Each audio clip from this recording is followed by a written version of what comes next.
Her true story, from California. My son texted, "You won't be joining us. My wife prefers to keep it only her family." After I paid for the whole vacation, so I froze the travel fund before takeoff. They boarded the plane. The card didn't. "You should understand your place. My wife prefers to keep the vacation just for her family. You've already done your part by paying." That was the text my son sent me at exactly 11:02 p.m., 2 nights before the family trip I had been planning, funding, and dreaming about for 3 years. I sat at the kitchen table, my reading glasses perched on the tip of my nose, the soft hum of the refrigerator the only sound in the house. I had just finished placing the last set of travel-sized sunscreen bottles into the zippered bags I had labeled by hand, one for each grandchild. My hands were still sticky with tape from wrapping little souvenir bags with keychains that said "Aloha" and "Grandma loves you." The phone buzzed again.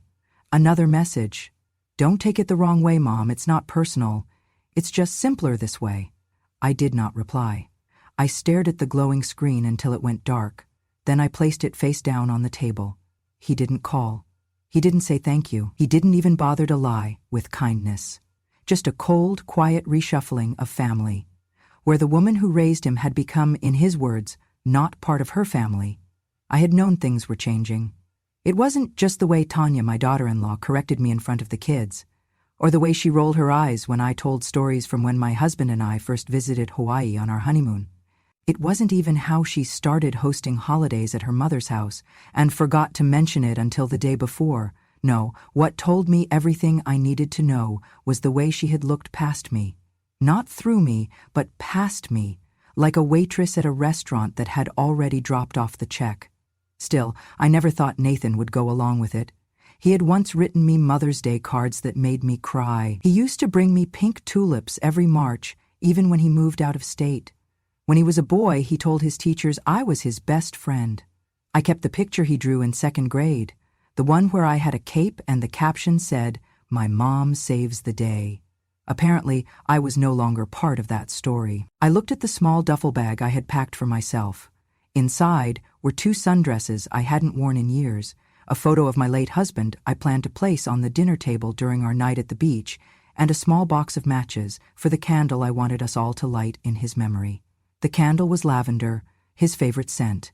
I had imagined us standing on the sand, barefoot, as the sun dipped into the ocean. I imagined my grandson holding my hand, asking, "Did Grandpa love the beach too?" And I would say he loved it enough to bring me here before we could afford it. He loved it more because he shared it with me. But that wouldn't happen now, because I wasn't invited. I had paid for the beachfront villa. I had booked the flights. I had organized the airport transfers, the luau tickets, the snorkeling lessons, the breakfast baskets. I had spent hours on the phone with a travel agent, making sure the beds were soft enough for the kids, the walkways flat enough for Tanya's mother's bad knee. And now I was a line item that had been crossed off, the ATM that wired the funds and then quietly disappeared. I sat in the kitchen a long while. The clock ticked toward midnight. The house was dark around me, but I didn't turn on the light. I let the dim glow of the under-cabinet bulbs cast long shadows over the counters I had scrubbed earlier that evening. For a moment, I felt shame. Not anger, not even sadness, just shame. The quiet, aching kind that makes you feel like a fool for hoping. I thought about calling him. I even picked up the phone. But what would I say?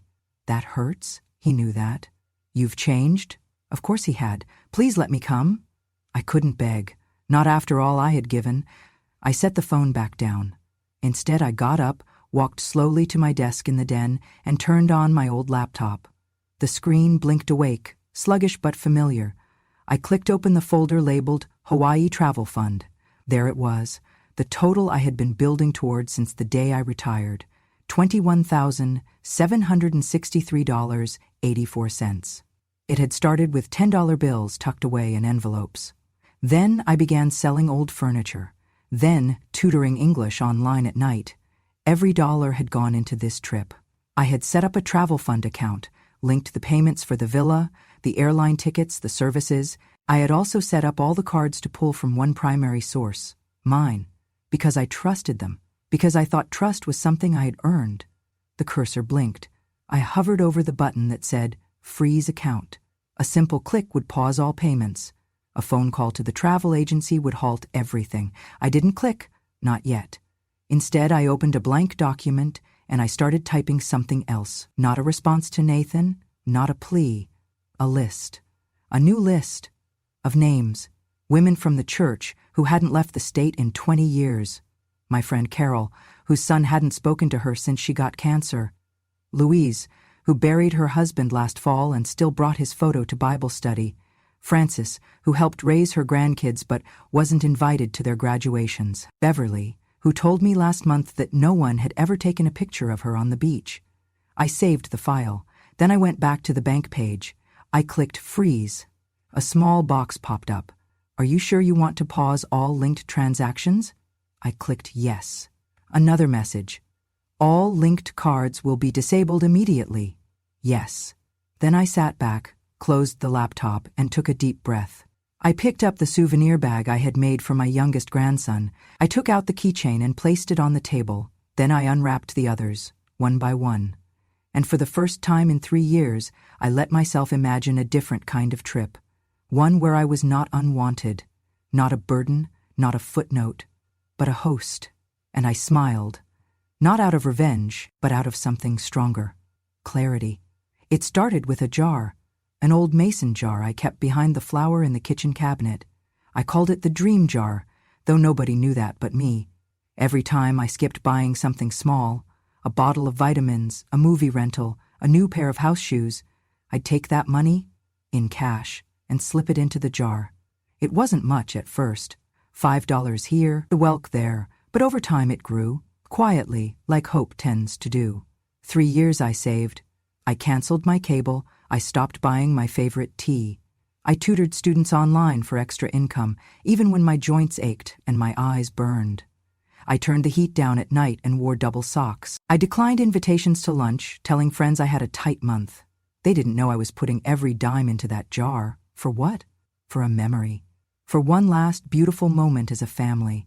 Hawaii wasn't just a destination, it was a symbol. James and I had gone there for our honeymoon. We were just 24, barely married, broke as could be. We shared a single suitcase and split sandwiches at lunchtime. He got sunburned so badly on the second day, he wore a bedsheet like a cape for the rest of the week. We laughed more than we ever would again. After he died, I made a quiet promise to myself. I'd take the family there. I'd let the grandkids see what he saw. Let Nathan feel the sand his father once walked. Maybe it would reconnect us. Maybe it would remind him of where he came from, of who loved him first. So I planned. I researched villas that could house all 9 of us. I called the travel agent a dozen times to ask about bed arrangements, dietary needs, and wheelchair access for Tanya's mother. I ordered custom t-shirts with everyone's name and the words, "Family is Forever, 2023, printed across the front. I chose a beachfront home with a fire pit. I imagined us sitting around it, lighting candles one by one, each of us saying a word to describe James. I would bring his photo, the one of him laughing with his head thrown back, sun in his hair, and I'd hold it while we all said something good. I imagined silence, then tears, then laughter. But mostly, I imagined being seen, being thanked, being held. None of that happened. Because somewhere along the way, I stopped being part of the picture. I don't mean just the metaphorical one, I mean literally. I noticed it slowly. Fewer group photos. When they posed at Thanksgiving, Tanya would say, "Let's do one of just the kids." Then, "Let's do one with just our family unit." And by the time they were done, there wasn't time for one with me. At Christmas, they all wore matching sweaters, red with white trees. Mine was blue. I didn't even know there was a plan. Nathan would brush it off. "Oh, you're not into that stuff, Mom." But I was. I just wasn't asked. Tanya took over birthdays. She hosted everything at her mother's place. I was invited, but I felt like a guest. Once, she told someone, "Nathan's mom is here too," as if I'd wandered in uninvited. And always, she smiled like she didn't mean harm. But harm doesn't always come with raised voices. Sometimes it comes with exclusion, with omission, with being the one left out of every photo, every story, every seat at the table. But still, I planned. I held on, because this trip was going to bring us back together. Because once we were all under that Hawaiian sky, with waves whispering against the shore and children squealing in the sand. Maybe love would be enough to remind them. That was the story I told myself. That was the dream I built out of sacrifices, small and silent, until that text, that single text that turned a 3-year dream into a 3-second dismissal. You've already done your part by paying. Suddenly, every skipped tea, every cold night, every tutoring hour spent squinting at a screen felt foolish. I hadn't been building a bridge. I'd been building a pedestal, one they never planned to visit. I thought of the candles I'd packed, of the moment I imagined us holding hands by the fire. But the truth hit me like a wave breaking sharp against rock. They didn't want my stories. They didn't want my memories. They just wanted my money. And now that they had it, they wanted me to disappear.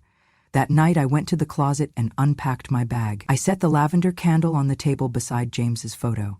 Then I sat in the quiet and asked myself something no mother should ever have to ask. When did I become a burden in the family I built? The morning after the text, I woke up earlier than usual. Not because I had anywhere to be, but because I couldn't sleep. I kept hearing his words in my head. Not even his voice, just the words. Cold, typed, delivered through a screen. You've already done your part by paying. I moved through the house like a ghost, folding the same blanket twice, straightening picture frames that were already straight, wiping the kitchen counter though it was spotless. The silence clung to me. It hummed in the walls. Later that afternoon, I opened my email to check a grocery receipt, and that was when I saw it. Subject, Final Itinerary, Hawaii Family. Passage, sent from the travel agency. I clicked it without thinking. A full breakdown of flight schedules, villa check-in times, excursions, dinner reservations, rental car pickups, everything I had worked so hard to organize. I scrolled slowly, eyes scanning for confirmation of what I already suspected but hadn't wanted to face. There were 8 names. Nathan, Tanya, their 2 kids, Tanya's parents, Tanya's sister's boyfriend, not mine, not Mom, not Marilyn, not anywhere. 8 plane tickets, 8 lay greeting passes, 8 guests registered at the villa. I was not one of them. I stared at the screen, my hand hovering over the mouse. Then I zoomed in. Maybe there had been a mistake. Maybe I was under guest 9. Maybe they'd added me separately. Maybe, but there were no other attachments, no side bookings, no separate confirmation, just 8. I sat there for a long moment. Then I closed the laptop gently, like it might break if I moved too fast. That evening, Tanya called. Not Nathan, Tanya. Her voice was overly cheerful. We're just wrapping up packing, she chirped. I hope everything's set on your end money-wise. I think the final payment hits tomorrow, right? I didn't answer right away. Then I asked softly, Is there anything you need me to bring? A pause. A sharp, awkward silence. Bring, she echoed. Oh, no, you don't need to bring anything. I pushed gently. Just wondering if I should pack any games for the kids or snacks for the flight. I know sometimes they get motion sick. She cut me off, still smiling, but with steel in her voice now. Marilyn, we've got it all handled. You really don't need to worry. In fact, we were thinking it might be best if you took this trip to rest. Stay home. Focus on you. She didn't say it with malice, but the finality was there. They had planned the whole thing with me excluded, and were now pretending it was for my own good. After the call ended, I stood in my kitchen, staring out the window at the bird bath James had installed 20 years ago. The water was still, not a ripple, just like me. Not angry, not shocked, just still. I walked to the closet, pulled down the small fireproof lockbox, and opened it. Inside were the documents I'd kept since opening the travel fund, the account I created, the account I funded, the account linked to every single booking. I flipped through the forms. There it was in bold letters, account holder Marilyn Rose Monroe, authorized users none, no co-signers, no shared ownership, no alternate access. I sat down and opened my banking app. There it was. Travel fund, $21,763.84. Status, active, linked cards. 6 primary billing owner, me. That's when I started thinking about how easily they had erased me, how confidently, how they had spent my generosity like it was their right, and discarded my presence like it was a burden. I was never meant to go. They just needed the money. It had never been our vacation. It was a transaction. and I had been the bank. But the thing about banks is, they can close. I did not make any decisions that night. Instead, I turned off the phone, made myself a cup of peppermint tea, and sat with it. I let myself feel it fully, not just the insult, but the clarity. They did not forget me, they omitted me. And worse, they assumed I would be too passive, too old, too grateful for crumbs to notice.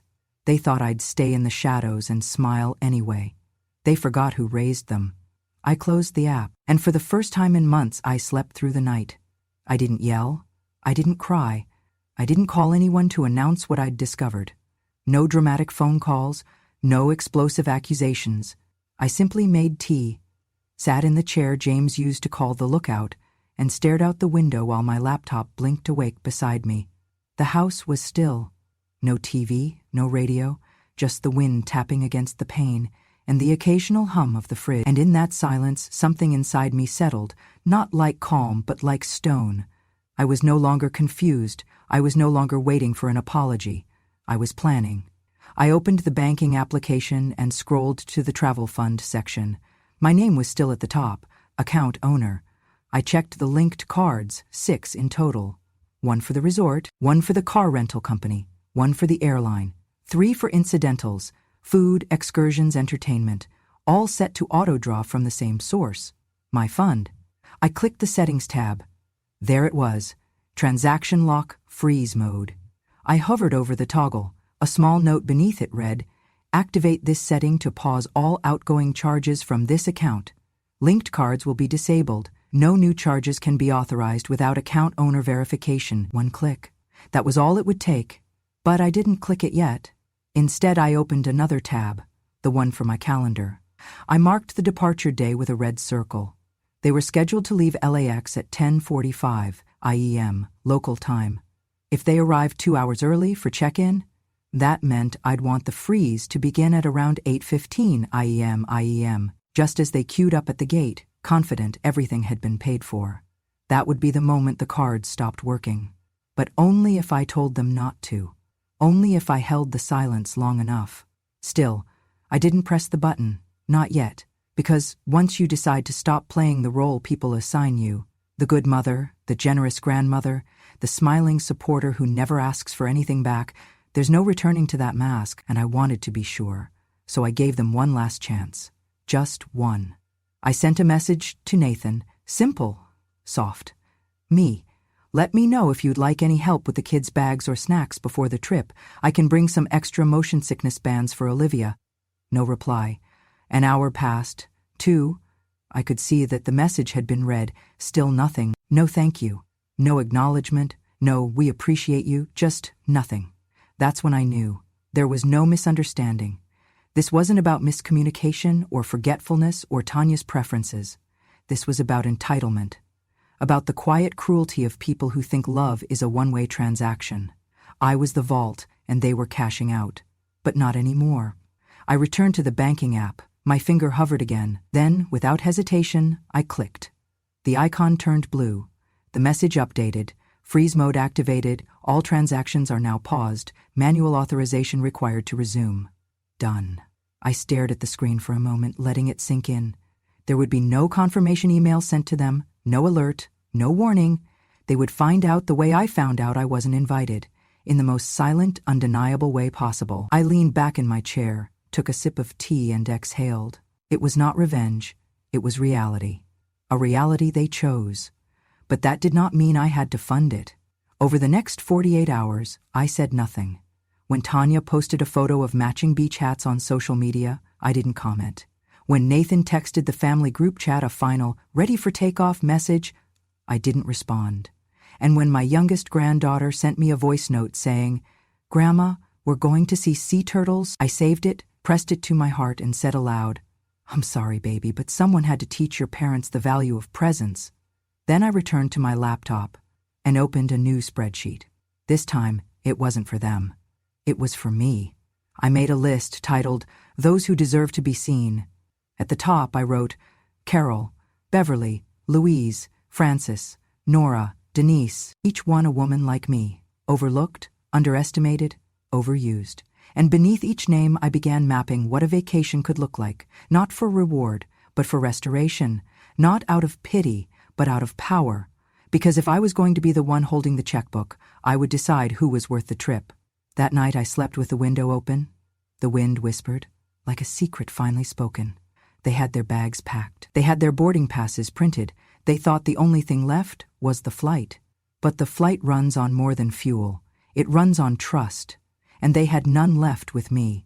They left for the airport with matching luggage, straw hats, and that soft, smug air people wear when they think everything has gone exactly according to their plan. Tanya posted a photo on Instagram from the backseat of the Uber, the kids grinning, Nathan making a peace sign, her own caption reading, "Off to paradise, family only," the last part cut like glass. I saw it while sitting at my kitchen table, sipping coffee from a chipped mug I had owned since before Nathan was born. The same mug he once made me breakfast in bed with when he was 9 years old. I did not like what I felt, but I did not look away. I watched their story unfold, frame by frame. At the airport, at check-in, at the gate, luggage stacked, kids jumping. Tanya's mother posed beside the airline sign like it was a red carpet. 8 smiles, no seat for me. Then the message came in. "Nathan, hey, getting weird error at check-in. Can you check the travel account real quick?" I didn't reply. 5 minutes passed, then another. "Nathan, they're saying the card was declined multiple times. You see anything on your end?" Still, I said nothing. Then the calls started. At first, 1 every 10 minutes, then every 5, then back-to-back. Voicemails followed. "Mom, it's me. Just give me a quick call, please." "Okay, I'm not sure what's going on, but we can't get the rental confirmed. It's saying funds unavailable. Can you look? Mom, please, the kids are freaking out. Just tell me if something happened to the account." I kept the phone face down. The clock read 8:27 a.m.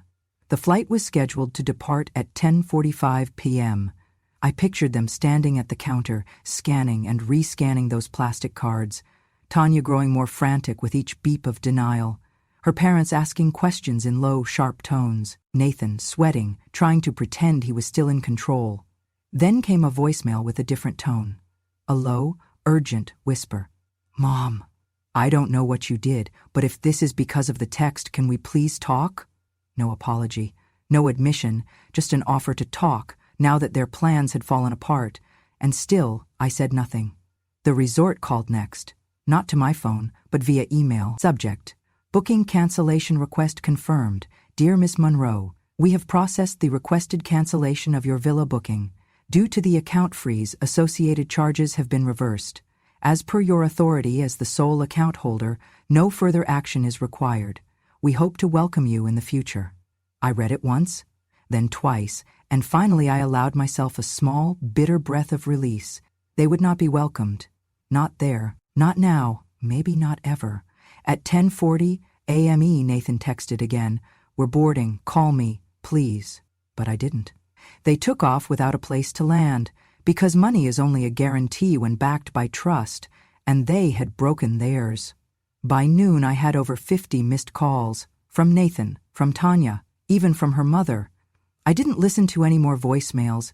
I went for a walk instead. The air was warm, birds chirped. A neighbor waved and asked if I was heading anywhere for spring break. I smiled and said, "Not yet, but soon." When I returned, the phone had finally stopped ringing. Instead, there was one new message. "Nathan, look, if this was about what we said, maybe we messed up, okay? I don't know, things got twisted. But the kids are here, they're excited. We can still fix this.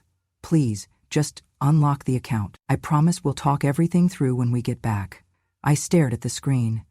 They wanted the vacation and postponed the apology. They wanted forgiveness without confession. They wanted me to fund their joy while they exiled mine. So no, I did not unlock the account. I did not answer the message, and I did not explain myself. Because I owed them nothing. Because sometimes silence is the only reply strong enough to be heard. The refund arrived 2 days after their flight. It came in small notifications, one by one. First the resort. Then the rental car company, the airline taxes and fees, the tour packages, the private chef deposit, the lays, the luau, the snorkeling excursion, all returned, all reversed, all mine again. My travel fund account, once drained by love, was full again. But this time, love would not be blind. This time, I would spend it differently. Not for appearances, not for people who viewed me as a wallet with wrinkles. This time, I would spend it on those who knew what memory was worth, because they too had lived lives of giving without being seen. I opened my notebook, the same one I had used to write down James's favorite songs, his old fishing recipes, and the names of every grandchild. I flipped to a clean page and wrote 3 words at the top: The Forgotten Women. Underneath, I began listing names. Carol from church, a widow whose children hadn't visited in 5 Christmases. Frances, who still wore her wedding ring, even though her husband had left her 30 years ago. Beverly, who cared for a brother with dementia and slept on a cot beside his hospital bed. Nora, who once told me, the worst part of old age isn't the pain, it's the invisibility. Lucille, my old neighbor, a retired librarian who'd never seen the ocean. And Dottie, who had once given me a ride to the clinic when I twisted my ankle and never let me repay her. I made 6 phone calls. Each conversation was the same: hesitant hellos, followed by stunned silence, then disbelief. You want to take me where? Hawaii, dear. For 1 week. No catch. But why me? Because someone should. Because you matter. I made the bookings under my own name this time. 1 villa, 6 women, 7 days. No tags, no hashtags, no family-only captions. I called the travel agent and gave her different names. I asked for separate beds and 1 large table with enough space for all of us to sit together every night. Then I went to the box beneath my bed. Inside was the photo of James I had planned to place at the head of our family table. His smile still strong, still mischievous, still mine. I had the photo enlarged and framed.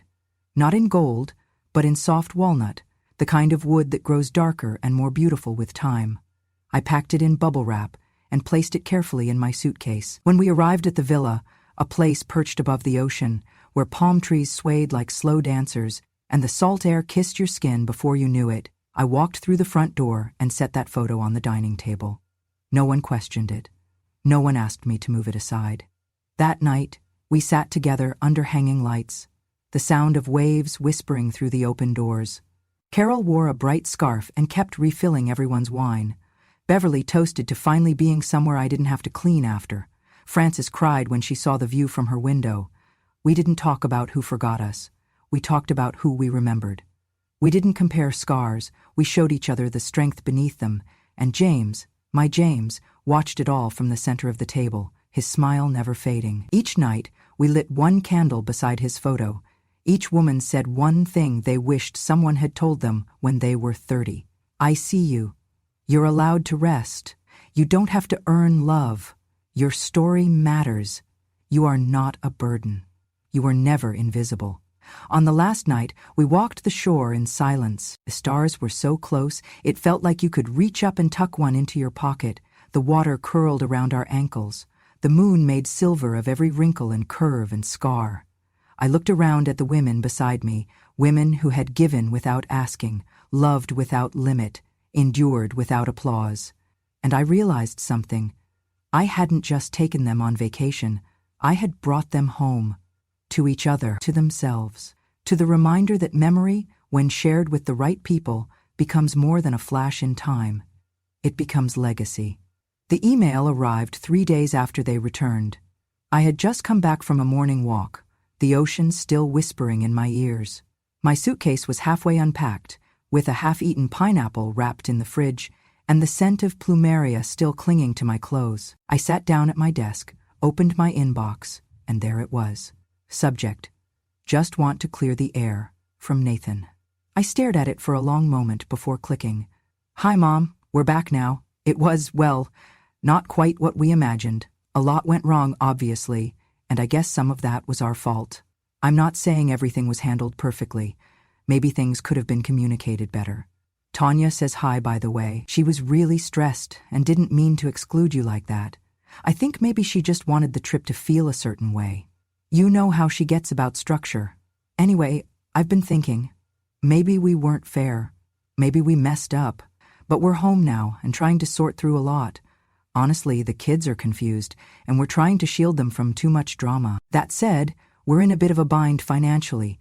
We had to rebook a bunch of stuff on credit, and it's kind of snowballing now. So I just wanted to ask, if you're able, could you maybe consider returning the original deposit we gave for the trip? Or even part of it? I know you probably feel hurt, but we're still family. Just let me know. Nathan, I read it once, then again, then a third time. Each time, my eyes found their way back to one sentence. If you're able, could you maybe consider returning the original deposit? I leaned back in my chair, letting the silence sit thick in the room. They wanted the money back. Not just an apology, not healing, not reconciliation. They wanted a refund. I thought about the word deposit, as if they had invested something, as if they had contributed to a collective vision. But they hadn't deposited anything but assumption. Assumption that I would pay, that I would remain silent, that I would feel grateful to be included, even on the outskirts. I clicked the Sent Items folder and found the original transaction. Every payment had come from my name, my account, my sacrifice. There had been no shared fund, no co-signed contribution, just me. They were asking me to give them my money to cover the cost of their choices. It would have almost been funny if it weren't so familiar. Because that's what mothers do, right? Pay the bill and swallow the insult. Hold the pain and hand over the blessing. Get erased from the photo but still by the frame. I closed my eyes and pictured the dining table in Hawaii. 6 women laughing, clinking glasses, passing bread. James smiling from the center, in his walnut frame. No demands, no expectations. Just presence. Just peace. Then I thought of Nathan's email. The absence of any real apology, the presence of excuses, the convenient inclusion of Tanya's stress, and the vague suggestion that I should just understand. But understanding doesn't mean surrender, and love without respect is not love at all. I reopened the email, hovered over the reply button, then closed it again. There was nothing I needed to say. Because if you need to explain why you won't refund betrayal, the person asking never deserved an explanation in the first place. I folded the laptop shut and went to the kitchen. I poured a glass of iced tea and looked out the window. A bird dipped low across the yard, brushing past the wind chime James had bought on our 35th anniversary. It sang a note as light as memory, and I smiled. I may not have received a true apology, but I no longer needed one, because I had something better. I had clarity, and I had kept what was mine. I sat on the beach, toes buried in the warm, forgiving sand, watching the tide roll in like breath itself. The sky was the kind of pink that only appears in postcards or memories you swore you'd forgotten. Behind me, the villa glowed with the sounds of women laughing, not loudly, not for show, but in that low, full way that comes from somewhere deep, from someplace healing. Frances was telling a story about the time she took the wrong bus and ended up 3 towns away from her wedding rehearsal. Carol was trying to teach Beverly how to hula with a flower tucked behind one ear. Dottie was singing an old lullaby under her breath. And Nora, sweet Nora, was writing a postcard to herself, addressed to the home she said no one had written to in over a decade.